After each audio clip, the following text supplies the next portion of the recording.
Growing up, our house was like a military camp. My father, a college teacher, ran a tight ship. My older sister Sarah was the perfect child, obedient, studious, and always eager to please. Me? I was the wild card, the one who always pushed the boundaries. "Carol, sit up straight," my father would bark during dinner. "A lady doesn't slouch." I'd roll my eyes and straighten my spine, only to slump down again the moment he looked away. It was a constant battle of wills. My mother, though less vocal, was equally strict. She'd purse her lips disapprovingly at my choice of clothes or friends. "What will the neighbors think?" was her constant refrain. Despite the suffocating atmosphere at home, I managed to carve out a bit of freedom for myself. I started dating Jake when I was 16. He was 19, in college, and everything my parents would disapprove of. We kept it secret, stealing moments together whenever we could. Life seemed to be looking up. I had plans to go to college, to finally escape the suffocating grip of my parents' expectations. But fate, it seems, had other plans. It was a few months after my 18th birthday when I started feeling sick in the mornings. At first, I brushed it off as stress from my upcoming exams. But as the days went by, a nagging suspicion began to grow. I still remember standing in the tiny bathroom of a gas station, staring at the little plastic stick in my trembling hands. 2 pink lines. Positive. I was pregnant. I spent the next few days and a daze, trying to figure out what to do. I knew I had to tell Jake, but every time I picked up the phone, my courage failed me. Finally, I couldn't put it off any longer. We met at our usual spot, a small park hidden away from prying eyes. Jake was all smiles when he saw me, but his face fell as soon as he noticed my expression. "Carol, what's wrong?" he asked, reaching for my hand. I pulled away, wrapping my arms around myself. "I'm pregnant," I blurted out. The silence that followed was deafening. Jake's face went through a range of emotions: shock, disbelief, and then, fear. "Are you sure?" he finally managed to say. I nodded, tears welling up in my eyes. I took 3 tests. They were all positive. Jake ran his hands through his hair, his eyes cold. "You need to get rid of it." "An abortion, Carol. It's the only way. We're too young for this.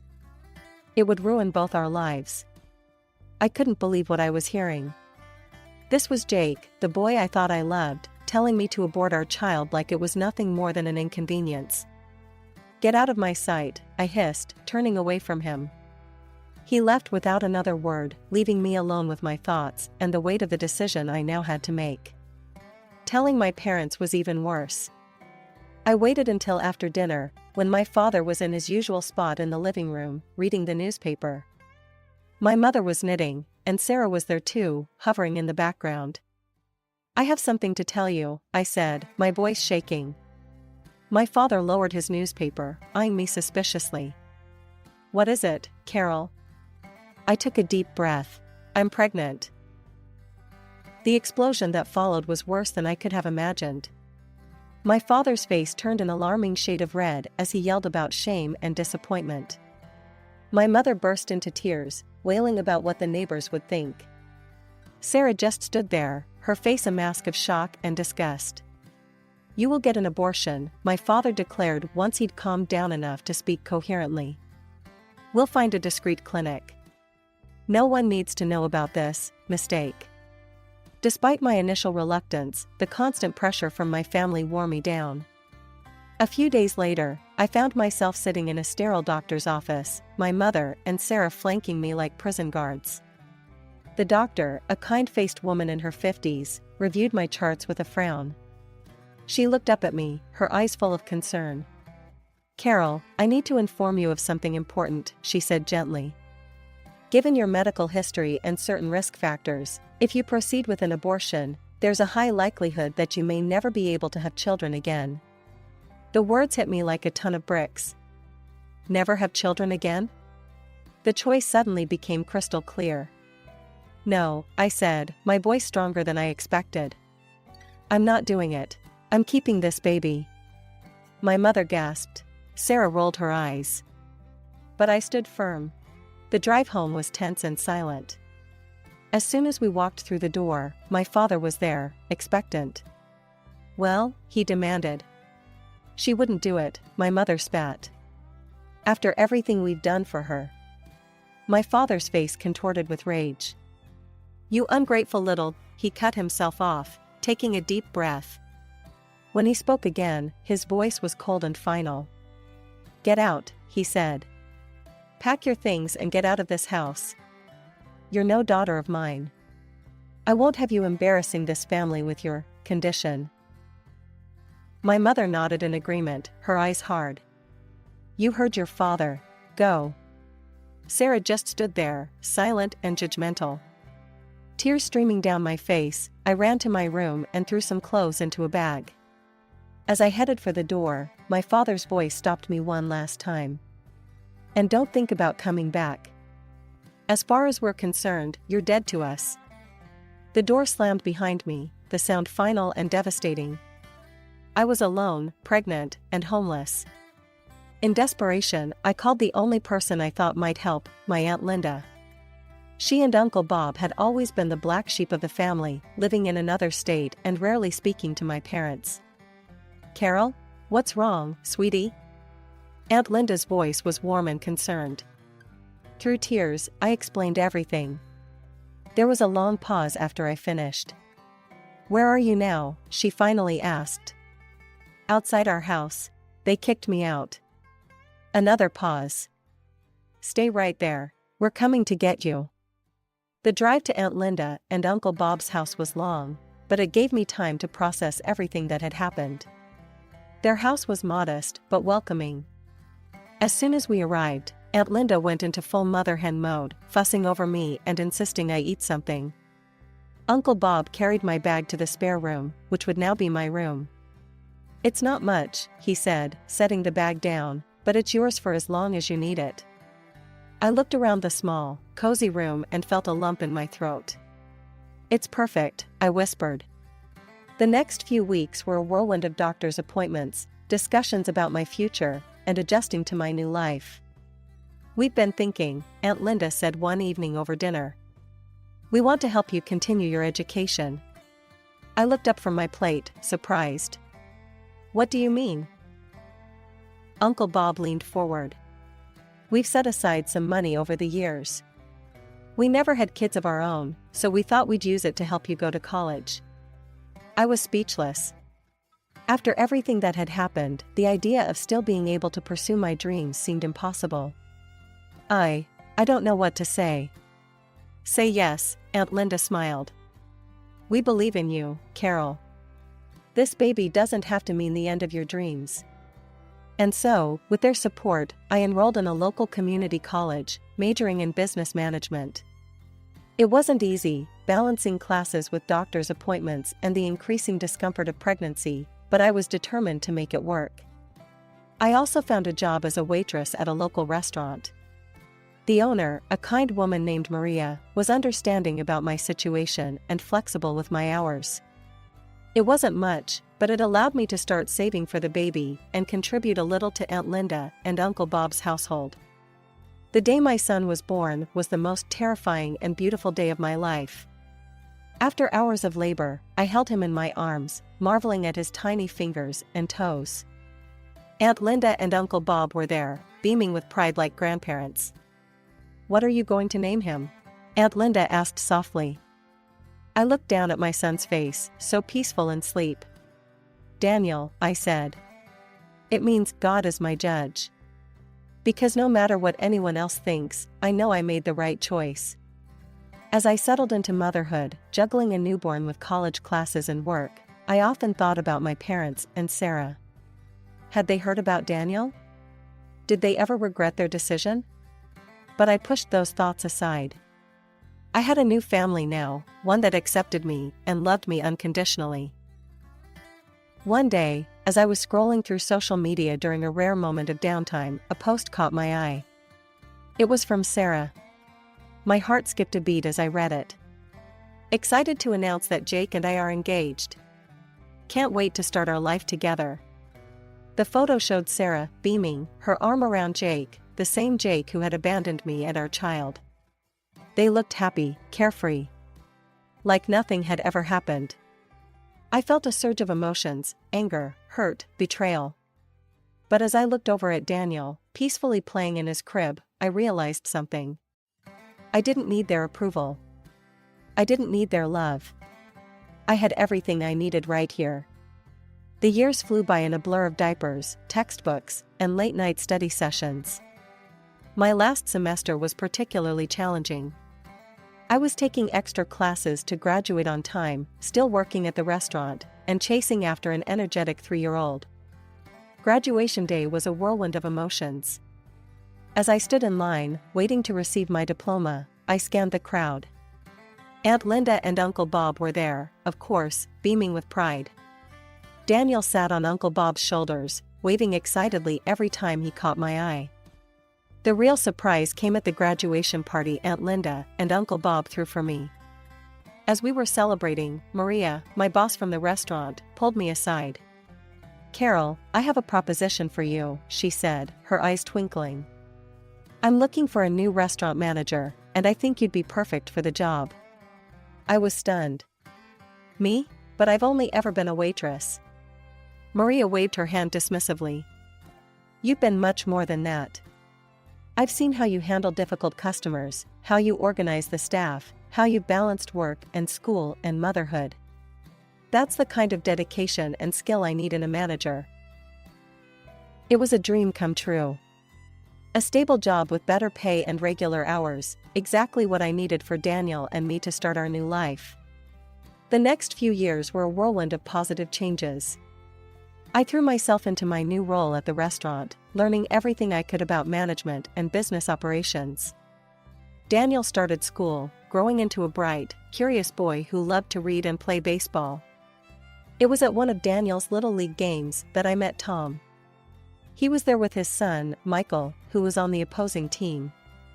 We struck up a conversation, and I was immediately drawn to his kind eyes and easy laugh.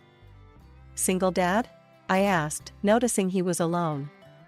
He nodded, a sad smile crossing his face. "Widower, actually. Michael's mom passed away when he was a baby." My heart went out to him. "I'm so sorry. It must be tough." "It is," he admitted. "But we manage. How about you? Single mom?" I laughed. "Is it that obvious?" Our relationship developed slowly. We were both cautious, having been hurt before and with our children to consider. But as the months passed, I found myself falling for Tom. He was kind, patient, and Daniel adored him. A year after we met, Tom proposed. It wasn't a grand, theatrical gesture, just a quiet moment in his backyard, with our boys playing nearby.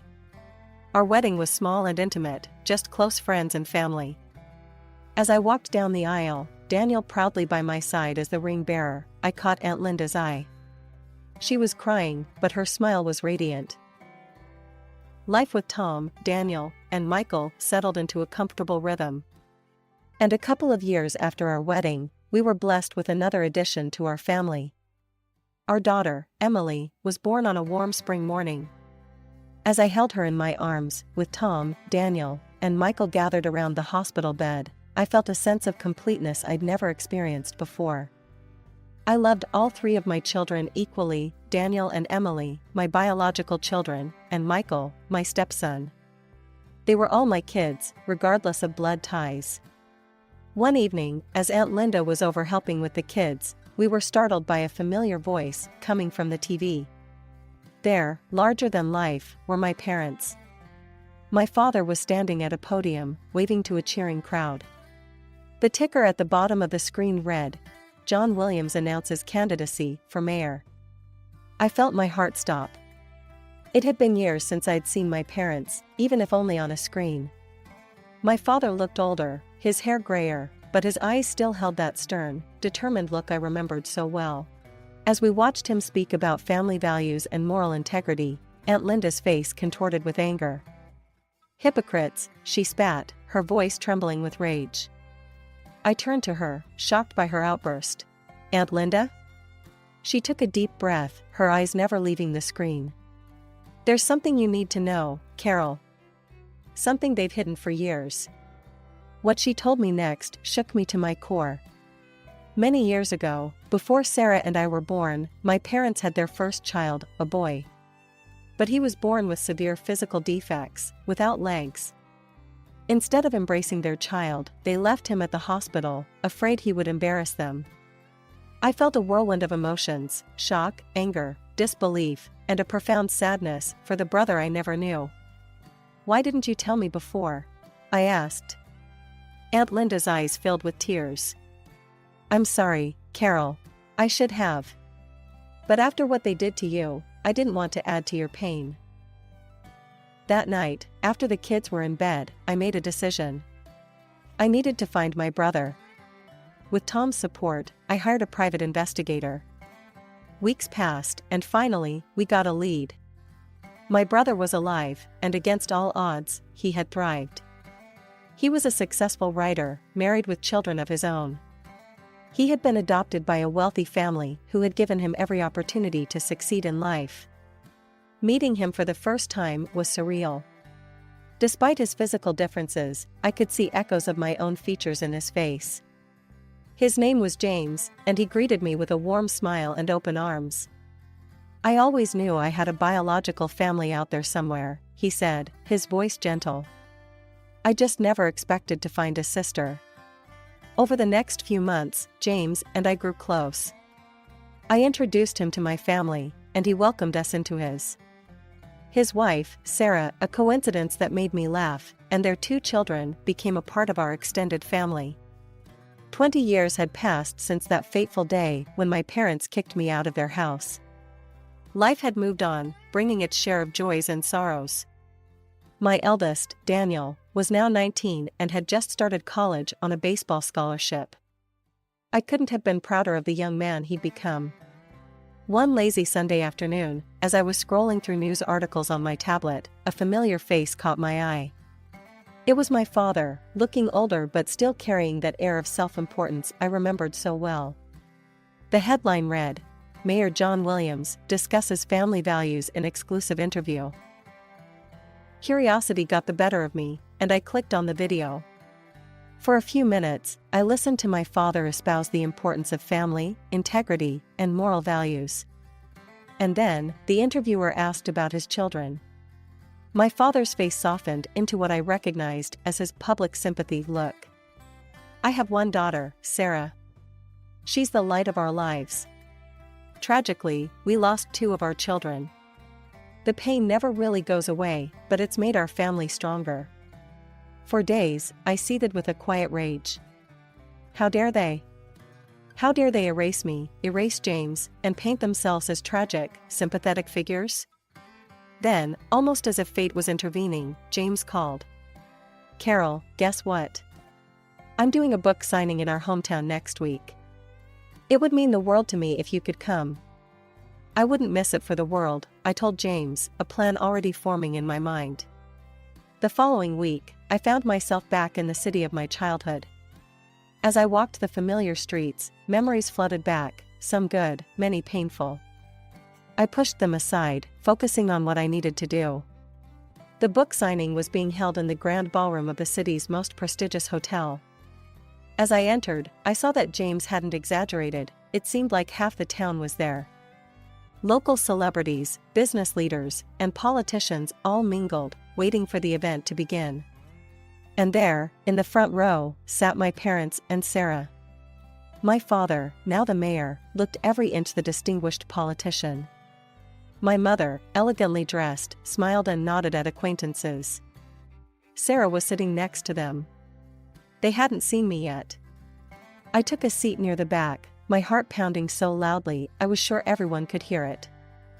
James rolled onto the stage in a wheelchair, to enthusiastic applause. He looked confident, at ease in the spotlight. As he began to speak about his book and his life, I saw my parents nodding sympathetically. "I was born with a severe physical disability," James was saying. "No legs, and other health issues. My biological parents abandoned me at the hospital, unable or unwilling to care for a child with my needs.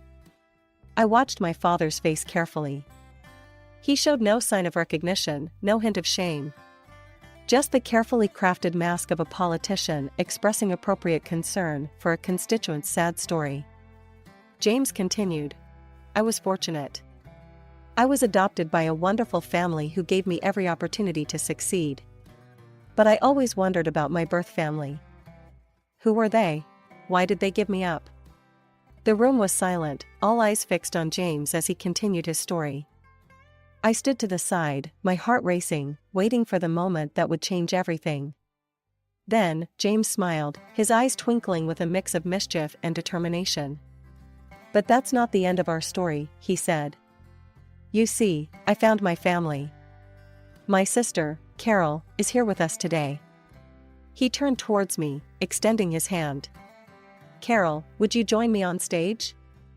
A collective gasp rippled through the audience as I stepped into the spotlight. I saw recognition dawn on many faces. After all, I had grown up in this town. But the most striking reactions came from the front row. My parents' faces drained of color, their expressions a mixture of shock, fear, and dawning comprehension. Sarah, my sister, looked like she'd seen a ghost. They knew their carefully constructed facade was about to crumble. My parents stood abruptly, clearly intending to make a hasty exit. But I wasn't about to let them escape the truth again. Mom, Dad, please stay, I called out, my voice echoing through the now silent room. I think it's time we had an honest conversation, don't you? They froze, trapped by the eyes of the entire audience. Slowly, reluctantly, they sank back into their seats. I took a deep breath. Many of you knew me growing up. You knew my family. But there's a lot you didn't know. A lot that's been hidden for far too long. And then, I told them everything. How my parents had abandoned James at the hospital, ashamed of his physical differences. How they'd hidden his existence, building their reputation on a foundation of lies. And then, history repeated itself, I continued, my voice growing stronger. When I got pregnant at 18, they didn't offer support or understanding. They demanded I have an abortion, ignoring the doctors who said it could leave me infertile. And when I refused, they kicked me out. Their own daughter, pregnant and alone, thrown away to protect their precious reputation. Gasps and murmurs rippled through the crowd. I saw looks of disgust directed at my parents, who seemed to shrink in their seats. For years, I've heard them talk about family values and morality, I said, my voice thick with emotion. But their actions tell a different story. They abandoned 2 of their children when we needed them most. They erased us from their lives to maintain their perfect image. The room erupted into chaos. People were shouting, some at my parents, others at each other. Journalists who had come to cover a simple book signing were now frantically taking notes or speaking rapidly into their phones. In the midst of the uproar, I locked eyes with my father. The man who had loomed so large in my childhood now looked small, defeated. My mother was openly weeping, while Sarah sat frozen, her face a mask of shock and confusion. In the days that followed, the story exploded. It was all over the local news, then national. My father's political career evaporated overnight. The man who had preached about integrity and family values was exposed as a hypocrite of the highest order. His position as mayor became untenable. He resigned within a week, citing personal reasons. But everyone knew the truth. The college where he had taught quickly distanced themselves, terminating his position. Amidst all the chaos, one thing became clear, my sister Sarah had made her choice. She stood firmly by our parents, refusing to acknowledge the truth of what they had done. You've ruined everything, she hissed during a brief phone call. Don't contact me again. You're dead to me, just like you're dead to Mom and Dad. But life has a way of throwing curveballs when you least expect them. A few days later, I received a call from a number I hadn't seen in over 20 years. It was Jake, Sarah's husband, and the father of my eldest son. Carol? His voice was hesitant, almost sheepish. I've been thinking about us. About what happened. Sarah and we can't have children. And I thought, maybe we have a son together. We could be a family. I couldn't help but laugh. Jake, you made your choice 20 years ago. You abandoned me when I was pregnant with your child. You married my sister. And now, just because you can't have children with her, you think you can come back to me? No, that's not how this works. But Carol. No, Jake. I have a wonderful husband and a beautiful family. I don't need you, and I certainly don't want you. Goodbye. I hung up, feeling a sense of closure I hadn't realized I needed. However, the surprises weren't over. The next day, I received another unexpected call. This time, it was from Jake's parents. Carol, a tentative voice asked. This is Martha, Jake's mother. We just found out about Daniel. Is it true? Do we have a grandson? The conversation that followed was emotional and eye-opening. It turned out that Jake and my parents had told them I'd had an abortion and run away from home. They'd spent years believing their grandchild never existed. We'd like to meet him, Martha said, her voice trembling. If that's okay with you, of course. We understand if you don't want us in your lives. I thought about it for a moment. These people weren't responsible for Jake's actions or my parents' lies. They were victims of the deception too. Okay, I said finally. I'll talk to Daniel and see if he's open to meeting you. The meeting between Daniel and his paternal grandparents went surprisingly well. There were tears, hugs, and a lot of catching up to do. Daniel, always compassionate, welcomed them with open arms. In the months that followed, life settled into a new normal. James and his family became regular fixtures in our lives, filling our home with laughter and love. Aunt Linda and Uncle Bob doted on all the grandchildren, biological or not. As for my parents and Sarah, I heard snippets of news now and then. They'd moved away, trying to escape the scandal.